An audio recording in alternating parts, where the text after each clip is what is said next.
Sans toi, je ne suis rien, Seigneur.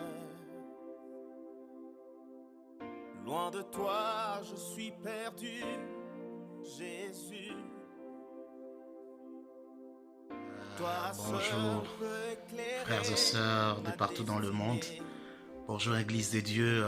Que Dieu vous bénisse abondamment. C'est encore moi, votre frère Danny. Premièrement, je commence à bénir le nom de notre Seigneur Jésus-Christ de Nazareth, celui qui nous aime au-delà de toutes choses, celui qui nous soutient, celui qui nous guide, celui qui nous garde, celui qui nous révèle la grandeur du Très-Haut, celui qui nous a révélé le Père créateur de toutes choses, celui qui nous donne la connaissance du Père créateur de toutes choses. Car c'est au travers lui que nous avons la connaissance de Dieu. Que toute la gloire retourne à notre Seigneur Jésus-Christ de Nazareth. Que toute la puissance, la majesté retourne à notre Seigneur Jésus-Christ de Nazareth. Frères et sœurs, que Dieu vous bénisse abondamment. Que Dieu vous bénisse abondamment. À chaque minute, chaque seconde, chaque tiers, c'est une joie pour nous d'élever le nom de Jésus. C'est une joie énorme pour nous de proclamer le nom de Jésus. Car Jésus est l'unique raison de notre existence dans ce monde. On ne vit que par lui, en lui et pour lui. Il est la source de toute la création. C'est la parole faite chair. Cette parole qui était au commencement avec Dieu. Cette parole qui était avec Dieu. Cette parole qui était Dieu. Cette parole est venue dans ce monde. Cette parole était la lumière du monde. Et cette lumière, c'est la vie des humains. Cette parole s'est fait chair. Cette parole a accepté de mourir à la croix de Golgotha. Cette parole nous a donné le pouvoir de devenir enfants de Dieu. Cette parole nous a donné le pouvoir de devenir des fils de Dieu. Cette parole nous amène à vivre une vie de sainteté, à la foi unique, à la connaissance du Père. Or, la connaissance du Père, c'est ça même, la vie éternelle. Cette parole nous pousse à chercher la justice de Dieu, à chercher la vie éternelle, à chercher le royaume des cieux. Cette parole nous pousse à chercher l'intimité avec le Père, l'intimité avec le Saint-Esprit. Cette parole, c'est Jésus-Christ de Nazareth. Jésus-Christ de Nazareth. Que la gloire retourne à notre Seigneur et Sauveur Jésus-Christ de Nazareth. Que la gloire retourne à notre Dieu Tout-Puissant. Que la gloire retourne à celui qui est venu dans ce monde nous révéler le Père. Que la gloire retourne à celui, par lequel le Père s'est révélé à l'humanité tout entière. Son nom, c'est Jésus-Christ de Nazareth, le roi de notre salut. Jésus-Christ de Nazareth, le Dieu de notre vie. Jésus-Christ de Nazareth. Nous disons Jésus-Christ de Nazareth est digne d'être élevé. Jésus-Christ de Nazareth est digne d'être exalté. Jésus-Christ de Nazareth est digne d'ouvrir les livres et de rompre le sceau. Jésus-Christ de Nazareth et son nom est élevé au-dessus de tout nom pour que dans le ciel, sur la terre, en dessous de la terre, tout genou fléchit devant le nom de Jésus-Christ de Nazareth. Lui qui est dit d'être élevé, exalté, glorifié. Et il a la porte, il vient. Il a la porte, et il vient. Il a la porte, il vient. Car le temps est plus proche. Alors frères et sœurs, que Dieu nous bénisse abondamment. Que Dieu bénisse l'église de l'Asie, l'église de l'Amérique, l'église de l'Océanie, l'église de l'Europe, l'église de l'Afrique. Que Dieu nous bénisse abondamment, nous, corps du Christ. Car c'est une joie pour nous d'élever le nom de Jésus. C'est une joie pour nous d'exalter le nom de Jésus. C'est une joie pour nous de glorifier le nom de Jésus. C'est une joie pour nous de proclamer le nom de Jésus. Seul Jésus est digne d'être élevé. Seul Jésus est digne d'être exalté. Seul Jésus est digne d'être glorifié. Seul Jésus est digne d'être proclamé. Jésus-Christ de Nazareth. Oh, le Père responsable. Car Isaïe a vu la vision. Nous sommes dans Isaïe 9, 6e verset. Il dit, un enfant nous est né, un fils nous est donné. Et la domination reposera sur ses épaules. Ce fils est Jésus-Christ de Nazareth. On l'appellera Conseil, admirable, Dieu tout-puissant, Père éternel. Oh, Jésus-Christ de Nazareth, sois élevé. Jésus-Christ de Nazareth, sois exalté. Il est le chemin, la vérité et la vie. Personne ne peut voir le Père, ce qui est passé par le Seigneur Jésus. Personne ne peut aller au ciel, ce n'est qui est passé par le Seigneur Jésus. Lui seul est digne d'être élevé, lui seul est digne d'être exalté, lui seul est digne d'être glorifié, lui seul est digne d'être proclamé.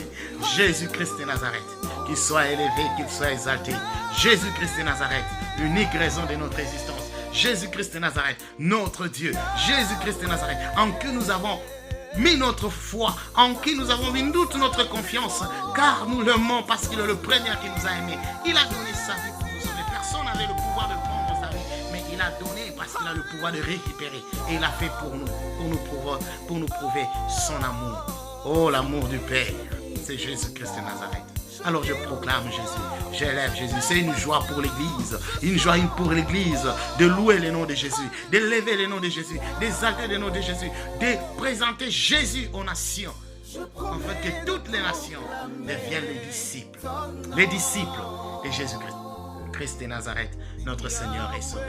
Il est digne d'être élevé, digne d'être exalté, digne d'être glorifié. Jésus-Christ de Nazareth, notre roi. Jésus-Christ de Nazareth, notre Dieu. Jésus-Christ de Nazareth, notre Seigneur. Jésus-Christ de Nazareth, notre rédemption. Jésus-Christ de Nazareth, notre rédempteur. Jésus-Christ de Nazareth, notre salut. Jésus-Christ de Nazareth, notre raison de vivre dans ce monde. L'unique raison, la seule raison de vivre dans ce monde, c'est Jésus-Christ de Nazareth. Parce qu'il a dit, vous n'êtes pas de ce monde, mais vous êtes dans ce monde. Mais oui, comme une lumière, parce que lui, la lumière éblouissante. Et il a dit au Père de nous préserver, parce que nous avons une mission, c'est de présenter Jésus aux nations et de faire de toutes les nations les disciples de Jésus, de tout le peuple sur terre, les disciples de Jésus. Car Jésus a accepté de mourir à la croix de Golgotha, enfin de gagner les âmes et de faire de nous un royaume de sacrificateurs. Un royaume de sacrificateurs pour le Père. Jésus-Christ est digne d'être élevé, digne d'être exalté, enfin d'apporter les saluts. Qui peut se comparer au Seigneur Jésus? Il est merveilleux.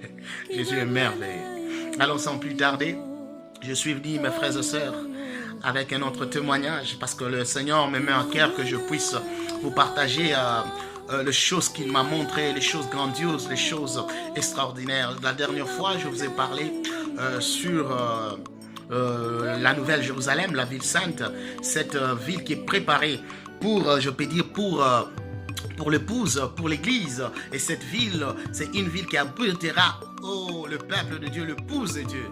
Et personne n'est dans cette ville. Personne actuellement n'est au ciel. Ils sont tous au paradis, ceux qui meurent en Christ. Il faut que le Seigneur Jésus vienne.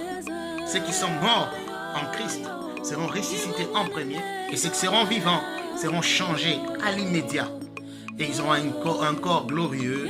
Et ils vont aller rejoindre Jésus dans les heures. Et aller dans la Nouvelle Jérusalem. En entendant le temps de la fin, des 7 ans de l'empire, du faux prophète, les 7 ans de l'antichrist à la fin, et Jésus viendra établir son royaume sur cette terre pour sauver Israël. Il sera accompagné de son épouse, l'Église, ceux qui seront rachetés, car l'Église n'est pas destinée à la colère de Dieu. L'Église sera rachetée vers le ciel avant même la grande tribulation. Que Dieu nous bénisse à vous. La vision que je vais vous faire, vous montrer, le témoignage que je vais vous parler aujourd'hui, je vais vous démontrer cette vision qui est extraordinaire. Dieu m'avait fait grâce de me montrer les choses grandioses, m'a fait grâce de me montrer les choses extraordinaires, m'a fait grâce de me montrer les choses qui surpassent notre entendement.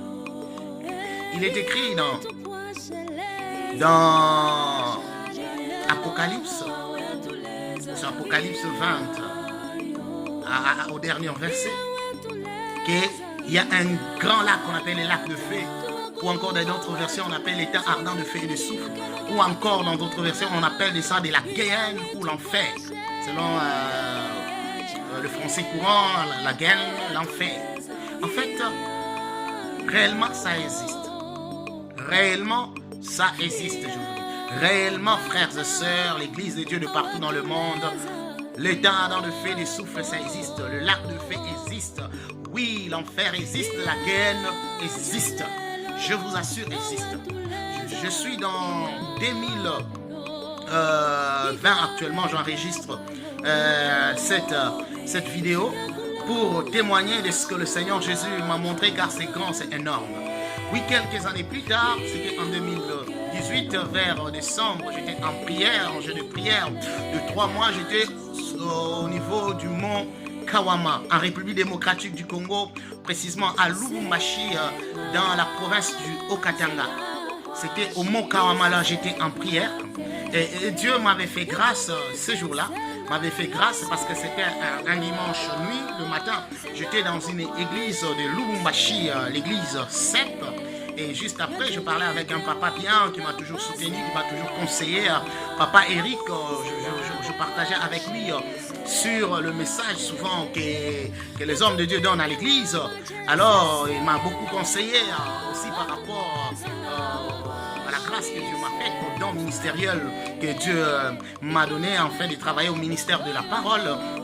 Et ces jours-là, je suis remonté à la montagne comme j'étais en prière pour passer nuit là-bas. Et vers la nuit, Dieu m'avait fait grâce. Je me suis vu et emporté en esprit. Un homme était avec moi. Et cet homme, premièrement, m'a fait d'abord fait un tour du monde, m'a fait montrer les différents continents. Et un moment, à la fin, il m'a montré, je me suis trouvé comme dans un océan, au-dessus de cet océan. Un lac terrible, un océan de feu, un lac de feu. Dans mes yeux normaux, parce que moi je sais, mes yeux sont limités, c'est plus que ça. Ces feux étaient comme le lac de l'océan. La lac de l'océan, oui, ça bouillonnait, c'était terrible. Oui, ça j'ai dit parce que c'est ce que mes yeux ont vu d'une manière, humainement parlant, je peux dire, je suis limité par ça, mais en soi, c'est un feu terrible, plus que même la lave du volcan, puis saute, c'est pas de l'océan, la lave du volcan, c'est plus que même la lave du volcan, plus que même ça, un feu terrible. Et quand il m'a montré ce lac de feu, cet océan de feu, cet état ardent de feu des souffles, parce qu'au début, je ne savais pas, on m'a juste montré la personne qui était avec moi, et je vis encore un autre prophète avec qui nous étions à la montagne, dans la même tente en prière, je voyais qu'on lui montrait aussi. Il était à côté de moi en train de l'expliquer par une autre personne. Mais moi, la personne qui était avec moi, qui me faisait visiter, m'a posé une question en disant, tu sais, cet endroit, c'est quoi? Je ne sais pas. Je lui ai répondu, oh, maître, moi, je ne sais pas, tu le sais. Et il m'a dit, c'est les temps ardents de feu et de souffle. C'est les lacs de feu. C'est la guerre, c'est l'enfer. Une forte chaleur. Donc je ne voyais pas la fin, je ne voyais pas même au niveau horizontal, je ne voyais pas les limites de ces lacs. C'était énorme, très très grand, que cet étang ardent de feu des souffles, très très très grand. Et je m'imagine comment est-ce que c'était tellement très très très très grand et avec des larmes de feu, le feu terrible. Et alors cette personne m'a posé la question de savoir, tu sais qui sera au milieu ici? Là il y a une grande chaleur et un grand tourment. Ça sera terrible à ce niveau. J'ai dit non, je ne le sais pas, tu le sais, maître. Et enfin il a dit, cet endroit est réservé au diable, au serpent ancien, au dragon, à Satan. J'ai dit, bon, cet endroit est réservé à Satan. Et il me pose la question de savoir, tu sais qui sera avec lui à cet endroit, à côté de lui? Je dis non, sûrement ce sont les anges déchus. Effectivement c'est ça, les anges déchus. Et après les anges déchus, qui seront avec lui à cet endroit? Pour moi je croyais que c'était les occultistes, c'était des personnes, des religions qui ne connaissent pas Dieu, comme ceux qui appartiennent à l'hindouisme, au taoïsme, au bouddhisme, à l'islam, au jaïsme, au confucisme, à l'animisme, au maïsme. Moi je disais non, peut-être c'était ces personnes-là, mais il me dit non, c'est faux. Ceux qui seront à côté de lui, à ce niveau ici dans le tourment, ce sont le faux pasteur, ce sont le faux docteur, ce sont le faux apôtre, ce sont le faux évangéliste, ce sont le faux prophète. Alors je me dis, comment ça? Parce que ces prophètes proclament ton nom, quand bien ils sont dans le fausseté, mais ils proclament ton nom, ils disent ce que tu es en nation. Il y a même de ces âmes qui ont reçu Jésus au travers de leur prédication.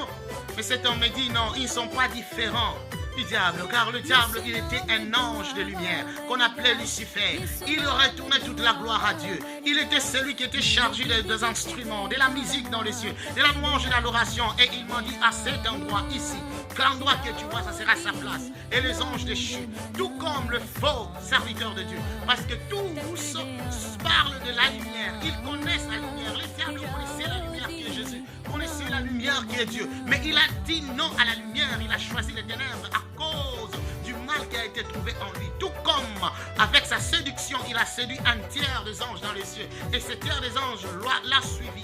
Et ces anges-là ont dit non aussi à la lumière. Et ils connaissaient la lumière, ils étaient au milieu de la lumière, ils vivaient dans la lumière. Et tout comme ces faux prophètes, ces faux pasteurs, ces faux apôtres, ces faux évangélistes, ces faux docteurs, ils connaissent la vérité de la lumière. Il y a même ceux qui ont goûté aux prémices du Saint-Esprit, mais ils ont dit non au Saint-Esprit. Ils ont choisi les ténèbres, ils ont choisi le monde, ils ont choisi de suivre le diable, de servir le diable. Il y a ceux qui sont aussi infiltrés dans l'église de Dieu et qui viennent au nom du Seigneur Jésus, qui proclament la lumière, cependant ils sont du ténèbre, qui disent des choses de lumière, cependant ils servent le ténèbre. Ils prennent la Bible et ils renversent même des messages afin de pervertir plusieurs. Donc ces personnes seront dans les tourments éternels, à côté des anges déchus et à côté du diable. Oh, j'étais vraiment étonné, je disais non, c'est terrible. C'est terrible, dit à côté sera le faux ménage chrétien. Ceux qui sont un pied dedans, un pied dehors. Ceux qui sont dans la lumière, en même temps ils aiment le monde. Ils font semblant de courir vers le Seigneur. Cependant leur intérieur, il y a le mal, il y a l'amour de la chair, il y a l'amour du monde, il y a l'amour des choses de ce monde, l'amour de l'argent, il y a l'amour du matériel, il y a l'amour du monde et ils n'aiment pas Dieu, car la Bible dit c'est lui qui a l'amour du monde, l'amour de Dieu n'est pas en lui, c'est ce que j'en dis. C'est lui qui a l'amour du monde dedans de lui, l'amour de Dieu n'est pas en lui. Oh, c'était terrible, j'ai été étonné, je disais mais waouh, ça c'est terrible. Et s'il vous plaît, je vous assure, quand cet homme, cet ange, cette personne me parlait de ces choses-là, me montrait ces choses grandioses, je vous dis, il n'y avait personne dans l'état ardent de feu des souffles. Il n'y avait personne dans l'état ardent de feu des souffles. Il n'y avait personne dans la guerre, personne dans l'enfer, personne, il n'y avait personne. Car l'enfer a été créé, l'état ardent de feu des souffles a été créé comme un tourment, comme une punition éternelle contre les diables, les anges déchus, contre l'antichrist, contre même la mort sera jetée dans l'état ardent de feu des souffles. Elle-même déclinera les séjours de mort, la mer, tout seront jetés dans l'état ardent de feu des souffles. Tout le monde satanique, le monde du ténèbre, le monde constitué du deuxième ciel, là où les ténèbres, Satan règne sur cette terre. Et il a établi un plafond afin de résister aux prières des serviteurs de Dieu, afin de résister aux gens qui sont la lumière et qui sont dans ce monde pour révéler la lumière. Je vous assure, ne craignez rien, car cet ardent de feu des souffles a été créé pour ramener les diables, ainsi que ses serviteurs, ainsi que ceux qui le suivent, ainsi que ceux qui sont hypocrites, qui ont un pied dedans, un pied dehors, qui sont ni chaud ni froid. Ces personnes-là, comme il est écrit dans Apocalypse 3, à partir du 14e verset, on monte jusqu'au 17e verset, 18e verset, le Seigneur Jésus, que ces personnes-là, il va le vomir et il leur demande de se repentir et de venir auprès du Seigneur Jésus. Donc je vous assure, frères et sœurs, je vous assure, frères et sœurs, c'est terrible, il n'y avait personne. Et lorsque le Seigneur m'a montré, il n'y avait personne, mais il y avait une chaleur énorme, un tourment énorme, c'est le feu qui... Non, c'est plus que même la lave du volcan. Lorsque je vis cela, parce que moi, à ma connaissance, c'est comme la lave du volcan, mais c'est plus que ça. Et lorsqu'il m'a ramené, je me suis trouvé sur terre, dans la vision là, je me suis trouvé sur terre dans une église de la vie de Lubumbashi. Et je connais même l'homme de Dieu, je m'étais dit dire son nom.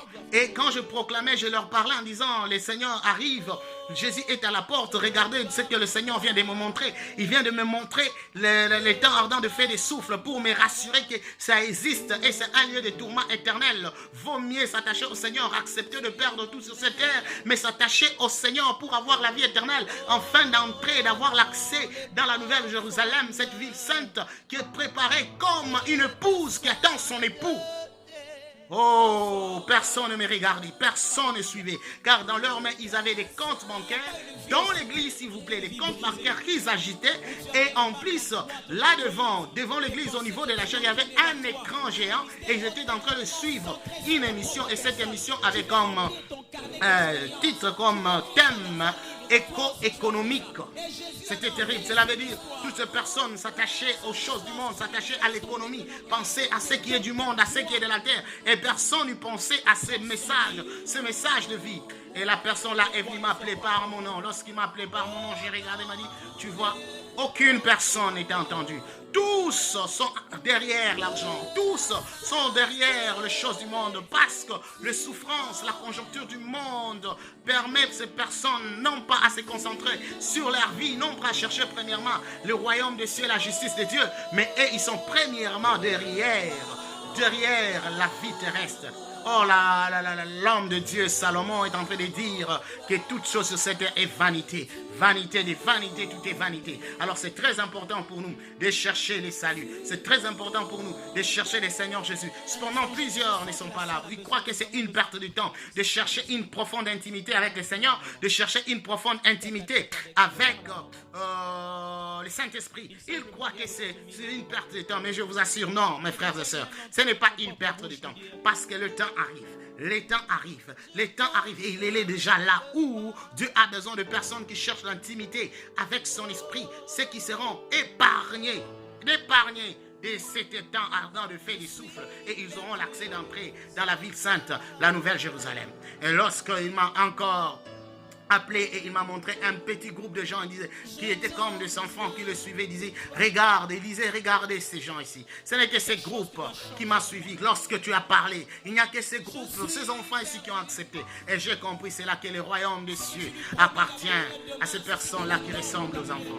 Ils n'ont pas d'orgueil au-dedans d'eux. Ils ne cherchent pas, ils ne pensent pas aux choses du monde. Car il est écrit dans Matthieu 6, qui, par ses inquiétudes, ne peut ajouter ne fût-ce qu'une coudée à la durée de sa vie? Non. Les chrétiens doivent chercher premièrement la vie éternelle, le royaume des cieux, la justice de Dieu, et chercher une intimité avec le Seigneur. Le reste, Dieu sait qu'il nous donnera par surcroît, parce qu'il connaît nos inquiétudes. Regarde le problème ici des coronavirus. Comment est-ce que les gens pleurent? Et aujourd'hui, les gens maintenant comprennent et courent vers le Seigneur. Les autres font par hypocrisie, parce qu'ils demandent à ce que le Seigneur les épargne tout simplement de la mort. Lorsque ce temps ici passera, ils rentreront encore dans le péché, ils rentreront encore dans leur vie de passion et de désirs charnels, et ils vont oublier qu'au moment de détresse, ils ont crié au Seigneur. C'est ça l'homme. Le cœur de l'homme est changeant. Et Dieu a dit qu'il regrette d'avoir fait l'homme parce que le cœur de l'homme est changeant. Le cœur de l'homme est mauvais. L'homme change à chaque minute, à chaque seconde, selon les situations, selon les circonstances de la vie. Frères et sœurs, les temps ardents de feu et de souffle existent. Il n'y a personne là-bas. Car le monde de ténèbres, le diable et tous ses acolytes seront jetés là-bas. Le pécheur, ceux qui vivent selon la chair, selon le patient de la chair, le désir de la chair, selon l'humanisme, en cherchant à pleurer d'abord à la chair, ces gens-là seront jetés là-bas. Le faux prophète, le faux pasteur, le faux docteur, le faux évangéliste, toutes ces personnes seront jetées dans le temps ardent de feu et de souffle. Le faux chrétien qui ont un pied dedans, un pied dehors, seront jetés dans les temps ardents de souffle. Il a encore temps, frères et sœurs, car le temps ardent de souffle existe réellement. Pour le pécheur, ça sera un tourment éternel. Un tourment éternel. Ça a été créé pour le diable. Mais le diable ne veut pas aller seul. Il a encore amené l'homme à se rebeller contre Dieu. Parce que le père de mensonges, le diable ne peut rien donner. En lui, il n'y a que le mensonge. C'est pour cela la Bible qui dit que c'est le père de mensonges. Et il ment à chaque fois. Il vous montre ce qui est hors. Mais cependant, au-dedans, ce n'est que la mort. Nous avons le Seigneur Jésus, la source de la vérité. Et il nous a donné son esprit pour que nous marchions dans la vérité. Pour que nous marchions dans la vérité. L'Esprit de Dieu nous révèle les choses de l'Esprit. L'Esprit de Dieu nous révèle les choses d'en haut. L'Esprit de Dieu nous révèle la vérité. Et la vérité même sur les ténèbres, sur le diable. Arrêtez de suivre la malice, la ruse du diable. Ça mène à la perversion. Arrêtez de chercher le message qui nous amène à aimer le monde. Non, il y a de ces prédications-là qui nous amènent à aimer le monde. Non. Cherchons les prédications qui nous amènent à aimer Dieu, à créer l'affection de Dieu, à créer l'amour de Dieu, la confiance en Dieu, la foi en Dieu, en nous, au-dedans de nous. Jésus-Christ est là. Il est là. Il est là. Il est là. Celui qui le cherche, le trouve. Il est là. Il a accepté de mourir à la croix de Golgotha pour te sauver, pour me sauver. Afin de faire de toutes les nations un royaume de sacrificateurs, de ces personnes qui vont le recevoir. Un royaume de sacrificateurs. Et que nous devenons son corps. Et que nous nous revêtons de son corps. Au lieu de chercher à aimer le monde, cherchez plutôt à aimer Jésus de tout son cœur. À aimer le Seigneur de tout son cœur. Jésus est en action. Il est en action. Il a besoin d'un cœur qui est prêt à les recevoir. Il a besoin d'un cœur qui est prêt à se sacrifier pour lui. Prenons notre croix. Dites non à la chair. Dites non aux passions et aux désirs de la chair. Le temps est proche. Il est temps, le Seigneur est à la porte. La question est de savoir, où iras-tu? Toi qui aimes le monde n'apporte que la mort. Cherche Dieu, car Jésus-Christ est venu nous donner la vie. Toi qui as l'amour de l'argent dedans de toi, tu es égoïste, fanfaron, calomniateur. Où iras-tu, mon frère? Où iras-tu? Cherche Jésus. Le Seigneur est là. Il a besoin de toi. Il a besoin de ton âme. Il est prêt à te sauver. Il t'aime plus que tout. Arrêtez d'être les fanatiques des hommes, mais cherchez à être les disciples de Jésus. Jésus n'a pas besoin des fanatiques. Jésus a besoin des disciples. Il a dit, allez faire de toutes les nations les disciples. Un disciple, il suit la discipline de son maître. Il suit le caractère, le comportement de son maître. Il acquiert au-dedans de lui la connaissance de son maître. Tout ce que son maître lui avait donné. Le Seigneur Jésus est là. Le Seigneur Jésus est là. Il a besoin de nous tous. Il a besoin de toi. Il a besoin de moi. Il a accepté de mourir à la croix de Golgotha pour nous sauver. Pour te sauver. Courons vers le Seigneur Jésus. Nous aurons la vie. Nous aurons la vie. Nous aurons la vie. Et la vie éternelle. Dieu va nous épargner de l'état ardent de feu et de soufre.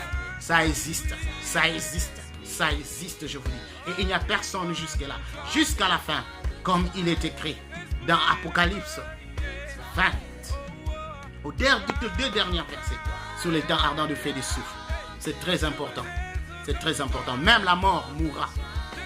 Le diable lui-même mourra. Lui-même mourra. Le diable lui-même mourra. Dans ce feu-là. Car c'est ça, la punition éternelle. Que Dieu vous bénisse abondamment. Cherchons l'intimité avec le Saint-Esprit. Dites non au désir, au l'amour du monde, au désir et aux passions de la terre. Mais embrassons Jésus. Le Saint-Esprit est là. Il nous conduit vers la vie éternelle. Il nous épargne de cette mort éternelle, du temps ardent de feu et de soufre, cette souffrance éternelle. Que Dieu vous bénisse abondamment. Que Dieu bénisse l'église de l'Asie, l'église de l'Amérique, l'église de l'Océanie, l'église de l'Europe, l'église de l'Afrique. Que Dieu se souvienne du peuple congolais. Que Dieu se souvienne des Français, des Américains, des Malgaches, des Indiens, des endroits arabes. Oui, là où ils sont persécutés par l'islam, persécutés par l'hindouisme, le bouddhisme, persécutés par les gens du monde. Tenez ferme et foi en Jésus. Continuez, n'abandonnez pas, car notre délivrance arrive bientôt. Le Seigneur est à la porte. Notre délivrance arrive bientôt. Et soyons fermes, comme l'ange dit à Daniel. C'est de ton peuple qui connaîtront leur Dieu. Nous sommes dans Daniel 11:32. Agirons avec fermeté. Soyons fermes. Ceux qui connaissent Jésus, ceux qui les cherchent en esprit en vérité. Soyons fermes, car le temps approche de la fin et bientôt. Que Dieu nous bénisse abondamment. Que Dieu nous protège. Que Dieu nous garde. Que Dieu nous guide. Toutes les bonnes choses à vous. La bénédiction du Seigneur Jésus soit sur nous tous. Cherchons l'intimité avec le Seigneur Jésus. Il est à la porte et il vient. Il vient bientôt. Il vient bientôt. Il vient bientôt. Que Dieu nous bénisse abondamment. Que Dieu nous soutienne abondamment. Revêtons du corps du Christ. Revêtons-nous du corps du Christ plutôt. Revêtons-nous du corps du Christ. Et marchons dans la crainte des noms de l'Éternel. Dans la sainteté, dans la pureté, dans la droiture. Dites non à l'homme de la naissance. Mais embrassons l'homme spirituel qui est Jésus-Christ. Au-dedans de nous, travers son esprit. Soyons de vrais disciples qui révèlent par notre caractère, notre comportement, notre attitude. Qui révèle Jésus au monde, qui révèle Jésus aux nations. Parce que nous sommes la lumière du monde. Et Jésus-Christ, la lumière éblouissante, la vraie lumière qui vit au-dedans de nous. Au travers des actions, il est révélé, et il est proclamé, il est élevé. Et toutes les nations du monde fléchissent devant lui. Car au nom de Jésus-Christ, le ciel, la terre et le sous-sol fléchissent devant lui. Jésus-Christ de Nazareth, notre Seigneur et Sauveur, notre Dieu et notre Roi, le plus responsable. Qu'il vous bénisse abondamment. Que le bon Dieu créateur de toutes choses qui s'est révélé en Jésus-Christ de Nazareth bénisse son église. Attention avec la ruse du diable. Attention avec la malice du diable. Avec la religion mondiale et le gouvernement mondial. Ça pervertit. Rien ne peut sauver. Je dis bien rien dans ce monde ne peut sauver l'homme. Si ce n'est que Jésus-Christ de Nazareth, lui qui est le chemin, qui est la vérité et qui est la vie. Alors que la gloire soit rendue à notre Seigneur Jésus-Christ de Nazareth. Lèvons-nous, proclamons Jésus sans crainte, ni honte, ni peur. Que le Dieu du ciel, créateur de toutes choses, qui s'est révélé en Jésus-Christ de Nazareth, nous bénisse tous, nous soutienne et nous garde. C'est votre frère Danny Ilunga Kinenkinda.